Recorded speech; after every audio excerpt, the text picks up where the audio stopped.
YCP హయాంలో Janasena, TDP, BJP నేతలపై అక్రమ కేసులు బనాయించారు. ఉమ్మడి కడప జిల్లా వ్యాప్తంగా ఉన్న ఒక్కొక్క నాయకుడిపై 7 నుంచి 20కి పైగా కేసులు పెట్టారు. దీంతో నెలల పాటు కూడా జైల్లో శిక్ష అనుభవించారు. ఇక ఇదే అంశంపై మా ప్రతినిధి సుధీర్ మరింత సమాచారం అందిస్తారు. 2019 ఎన్నికల అనంతరం కూడా ఆంధ్రప్రదేశ్ రాష్ట్రంలో కూడా వైఎస్ఆర్ కాంగ్రెస్ పార్టీ అధికారం చేపట్టిన తర్వాత కూడా పూర్తి స్థాయిలో కూడా గడిచిన 5 సంవత్సరాలు కూడా పూర్తి స్థాయిలో ఏదైతే రాష్ట్రంలో ఉన్నటువంటి తెలుగుదేశం కావచ్చు, అలాగే బీజేపీ, అలాగే జనసేన నేతల మీద కూడా వైఎస్ఆర్ కాంగ్రెస్ పార్టీ పెద్ద ఎత్తున కూడా కేసులు నమోదు చేసిన పరిస్థితి అయితే ఉంది. అయితే ప్రతి అడుగున ప్రతి చోట కూడా ప్రతి కార్యకర్త మీద కూడా ఏదో ఒక కేసు పెడుతూ కూడా పూర్తి స్థాయిలో ఇబ్బందులు పెడుతున్న పరిస్థితి అయితే ఉంది. అయితే ఇప్పుడు తాజాగా చూసుకుంటే కనుక 2024లో కూడా కూటమి ప్రభుత్వం అధికారంలో రాగానే నిన్నటి దినం కూడా ఏదైతే ఏపీ సీఎం చంద్రబాబు నాయుడు కూడా అసెంబ్లీలో కూడా శ్వేతపత్రం రిలీజ్ చేయడం జరిగింది. అయితే ముఖ్యంగా చూసుకుంటే కనుక ఏ జిల్లాలకు సంబంధించినటువంటి ఎంతమంది నాయకులు ఉన్నారో వాళ్ళందరి మీద ఎటువంటి కేసులు నమోదు చేశారు, దాని మీద కూడా ఆయన శ్వేతపత్రం రిలీజ్ చేయడం జరిగింది. అయితే ఇదే అంశానికి సంబంధించి మనతో మాట్లాడేందుకు కొంతమంది తెలుగుదేశం పార్టీ నాయకులు ఉన్నారు, అలాంటి తెలుసుకుందాం. అన్న చెప్పండి, గడిచిన 5 సంవత్సరాల నుంచి కూడా వైఎస్ఆర్ కాంగ్రెస్ పార్టీ అనేకమైన కేసులు పెట్టడం జరిగింది. మీ మీద ఎన్ని కేసులు పెట్టడం జరిగింది? అలాగే నిన్న చంద్రబాబు గారు కూడా శ్వేతపత్రం రిలీజ్ చేశారు. దీని మీద మీరేమంటారు? గౌరవనీయులు మా నాయకుడు ముఖ్యమంత్రి గారు నిన్న అసెంబ్లీలో శ్వేతపత్రం రిలీజ్ చేసి ఈ అసెంబ్లీలో కేసులు లేని వాళ్ళు ఎవరైనా ఉన్నారంటే అందరూ కూడా లేచారు. అందరూ కేసులు ఉండేవాళ్ళే. అంత దుర్మార్గంగా తప్పుడు కేసులు పెట్టి తెలుగుదేశం కార్యకర్తలను, నాయకులను ఇబ్బందులు పెట్టిన జగన్మోహన్ రెడ్డి గారు ఈ దినం సిగ్గు ఎగ్గు లేకుండా ఢిల్లీకి పోయి ధర్నా చేస్తూ ఉంటాడు. ఎందుకు ధర్నా అంటే ఈ రాష్ట్రంలో అరాచకంగా ఉంది, కేసులు పెడుతున్నారని.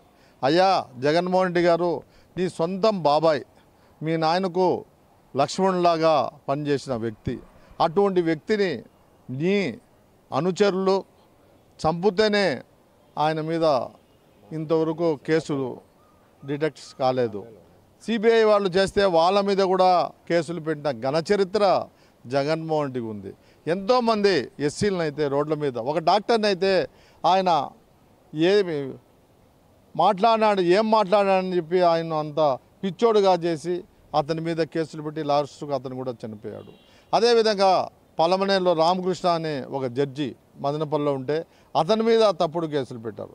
ఈ విధంగా తప్పుడు కేసులు పెట్టిన ఘన చరిత్ర జగన్మోహన్ రెడ్డిది. నువ్వు కూడా సిగ్గు లేకుండా నువ్వు పోయి అక్కడ చేయడం ఇది చాలా దుర్మార్గం. అందరూ కూడా నవ్విపోతున్నారు. నేను ఒకటే అడుగుతున్నా, ప్రతిపక్ష నాయకులకు, ఇండియా కూటమి వాళ్ళకు ఏ విధంగా మీరు పోయారు అని చెప్పి మేము అడుగుతున్నాం. ఆయనకు సపోర్ట్గా ఏ విధంగా పోయారు? ఒకసారి ఆంధ్రప్రదేశ్కి వచ్చి ఏ 5 కోట్ల మంది ఆందోళన ఎవరిని అడిగినా ఆయన ఎన్ని కేసులు పెట్టినాడో ఆయన నిజస్వరూపాన్ని అందరూ కూడా తెలియజేస్తారు. అటువంటిప్పుడు మీరు కనుక్కోకుండా పోవడం అనేది మీకు కూడా తప్పు చేశారు. కాబట్టి జగన్మోహన్ రెడ్డి మేము ఏం తప్పు చేసినామని చెప్పి నేను 12 రోజులు జైల్లో ఉన్నా. ఎప్పుడో 2002లో నేను ఎక్కడో సంతకం పెట్టానని చెప్పి నా మీద అప్పుడున్న ఎస్పీ గారు లాలూచిపడి మా మీద కేసు పెట్టి 12 రోజులు జైలు పోయారు. కొంతమంది అధికారులు జగన్మోహన్ రెడ్డికి అనునయుల కన్నా ఎక్కువగా పనిచేశారు. గుడ్డలు వేసుకోలేదు కానీ మొత్తము జగన్మోహన్ రెడ్డి ఏం చెప్తే అదే ఆర్డర్ చేశారు.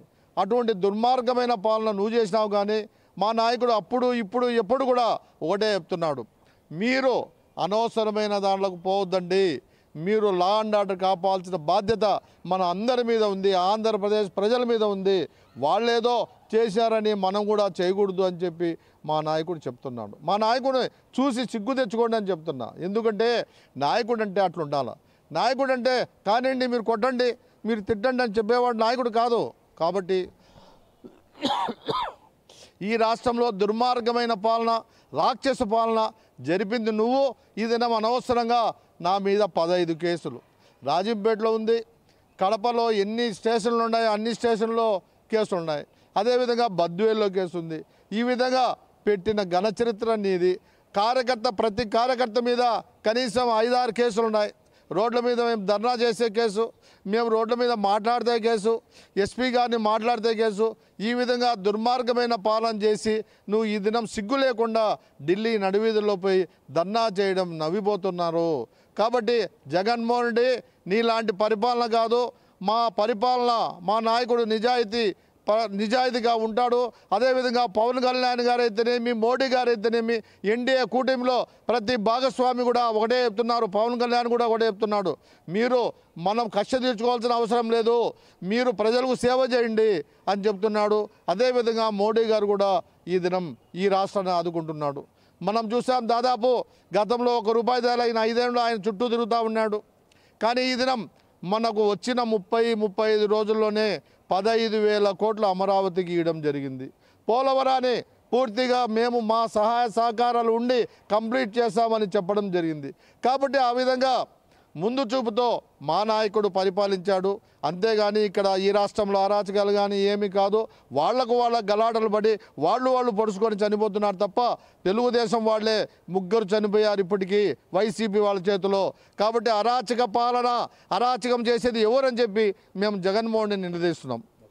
ముఖ్యంగా చూసుకుంటే కడప జిల్లాలో జనసేన పార్టీ నాయకులకు మీద పెద్ద ఎత్తున కూడా కేసులు పెట్టిన పరిస్థితి ఉంది. అయితే ఇదే అంశానికి సంబంధించి మనతో మాట్లాడడానికి జనసేన నాయకులు ఉన్నారు. చెప్పండి అన్న, ఏంటి రాష్ట్ర వ్యాప్తంగా ఇప్పటికీ పెద్ద ఎత్తున కూడా గడిచిన 5 సంవత్సరాలను కూడా జనసేన నాయకులు కావచ్చు, టీడీపీ కావచ్చు, బీజేపీ నాయకులు పెద్ద ఎత్తున పెట్టారు. ముఖ్యంగా చూసుకుంటే జనసేన నాయకుల మీద ఎటువంటి కేసులు పెట్టారు? అసలు జనసేన నాయకులపైన, టీడీపీ నాయకులపైన ఎవరైనా ఆయన ప్రశ్నిస్తే వాళ్ళందరి మీద కేసులు పెట్టారు. జనసేన నాయకులపైన కూడా చాలా కేసులు పెట్టారు. రాజంపేటలో, కడప, అలాగే బద్వేలు, కమలాపురము. స్థానిక సంస్థల ఎన్నికల్లో ఎక్కువగా మా పైన కేసులు పెట్టడం జరిగింది. స్థానిక సంస్థల ఎన్నికల్లో ఆయనకు పోటీగా ఉండకూడదు, పోటీ చేయకూడదు అనే ఉద్దేశంతో నామినేషన్ వేయడానికి వెళ్తున్న మా వాళ్ళందరినీ కూడా తీసుకెళ్లి డీఎస్పీ ఆఫీస్లో కూర్చోబెట్టి కేసులు పెట్టినది మనం మర్చిపోలేం. అదేవిధంగా నామినేషన్ వేయడానికి తోడుగా వెళ్తున్న ప్రతి ఒక్కరిని కేసు పెట్టారు. వాళ్ళ ఇంట్లో వాళ్ళ పైన కూడా కేసులు పెట్టి వాళ్ళని తీసుకెళ్లి కిడ్నాప్ లాగా చేసి వాళ్ళతో విత్డ్రా చేసిన కార్యక్రమాలు ఎన్నో చేసినారు. ఈ పొద్దు ఆయన వచ్చి అధికారం కోల్పోయినాక ఆయన పోయి ఢిల్లీ పోయి ధర్నా చేయడం అంటే ఎట్లుందంటే దయ్యాల వేదాలు వల్లించడం అంటే ఇదేనేమో అనిపిస్తుంది. ఆయన అసెంబ్లీకి పోకుండా, ఏదో చిన్నపిల్లాడు స్కూల్కి పోకుండా కడుపు నొప్పి అన్నట్టు ఆయన అసెంబ్లీకి పోకుండా, అసెంబ్లీలో సమాధానం చెప్పకుండా ఢిల్లీలో పోయి నాటకాలు ఆడుతున్నాడు. ఇటువంటి ముఖ్యమంత్రిని ఇన్ని రోజులు భరించిన ఆంధ్రప్రదేశ్ ప్రజలు ఎంతో దౌర్భాగ్యం చేసుకున్నారు. ఆ దౌర్భాగ్యాన్ని పోగొట్టుకొని ఈరోజు మన ప్రభుత్వం వచ్చింది. ఈ సమయంలో మా మీద, జనసేన నాయకుల మీద, టీడీపీ నాయకుల మీద, బీజేపీ నాయకుల మీద పెట్టిన డూప్లికేట్ కేసులన్నీ కూడా తీయడం చాలా శుభపరిణామం. వెంటనే ఇవన్నీ తీసేసి అందరికీ న్యాయం చేస్తారని అనుకుంటున్నాం.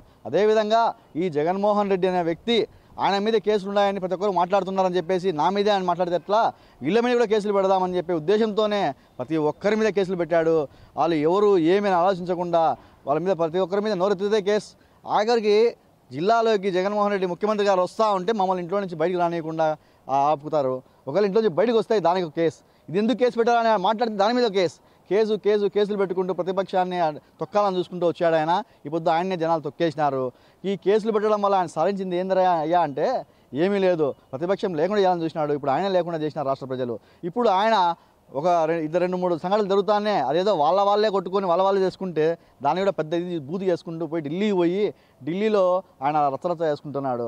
ఆయనకు ఒకటే చెప్పదలుచుకున్నాం, ఇక పైన మళ్ళీ ఆయన ఆంధ్రప్రదేశ్లో ఆయన పార్టీ కూడా ఉండదు, తొందరలో పూర్తిగా పార్టీని ఇదైపోతుంది. అదేవిధంగా మా మీద ఆ రోజు పెట్టిన కేసులన్నిటికీ మీరు సమాధానం కూడా చెప్పకుండా ఏ రోజు కూడా ప్రెస్ మీట్ కూడా పెట్టని మాజీ ముఖ్యమంత్రి జగన్మోహన్ రెడ్డి ఈ పొద్దు మళ్ళీ ప్రెస్ మీట్లు పెట్టడం అనేది చూస్తూ ఉన్నాం మనము. ఆఖరికి మీడియా సోదరులపైన కూడా కేసులు పెట్టిన వైనం ఉంది. మీడియా సోదరులను కూడా ఏ పొద్దున కలవకుండా ఉన్నాడు. అటువంటి ముఖ్యమంత్రి మాకు అవసరం లేదని ప్రజలు తరిమి కొట్టారు. ఆయన ఢిల్లీ పోయాడు, అయ్యా ఢిల్లీలో కూర్చుంటే మాకు కూడా బాగుంటుందని చెప్తున్నాం. ఇది ముఖ్యంగా చూసుకుంటే కనుక ఏదైతే ఉమ్మడి కడప జిల్లా వ్యాప్తంగా దాదాపుగా టీడీపీ కావచ్చు, అలాగే జనసేన కావచ్చు, బీజేపీ నేతల మీద కూడా పూర్తి స్థాయిలో పెద్ద ఎత్తున కూడా అక్రమ కేసులు బనాయించారంటూ దాదాపుగా ఒక్కొక్క వ్యక్తి మీద కూడా దాదాపుగా 5 నుంచి 14 కేసుల వరకు కూడా పెట్టడం జరిగింది. అలాగే ముఖ్యంగా చూసుకుంటే కనుక జిల్లాలో ఉన్నటువంటి ముఖ్యమైన నేతలు కావచ్చు, హరిప్రసాద్ కావచ్చు, అలాగే గోవర్ధన్ రెడ్డి, అలాగే టీడీపీ జిల్లా అధ్యక్షుడు అయినటువంటి శ్రీనివాసరెడ్డి కావచ్చు, అలాగే మాధవిరెడ్డి ఎమ్మెల్యే అయినటువంటి మాధవిరెడ్డి కావచ్చు, వీళ్ళందరి మీద పూర్తి స్థాయిలో ఒక్కొక్కరి మీద చూసుకుంటే కనుక దాదాపుగా 7 నుంచి 14, 20 ఇలా కేసులు పెద్ద ఎత్తున కూడా బనాయిస్తూ కూడా వీళ్ళందరి మీద కేసులు పెట్టడం జరిగింది. అయితే నిన్నటి దినం కూడా ఏదైతే అసెంబ్లీలో కూడా చంద్రబాబు నాయుడు శ్వేతపత్రం రిలీజ్ చేయడంపై కూడా మొత్తంగా ఇక్కడ ఉన్నటువంటి టీడీపీ నేతలు కావచ్చు, జనసేన అలాగే బీజేపీ నేతలు కూడా హర్షం వ్యక్తం చేస్తున్న పరిస్థితి ఇక్కడ ఉంది. వీడియో జర్నలిస్ట్ రాకేష్తో సుధీర్, ప్రైమ్ న్యూస్, కడప.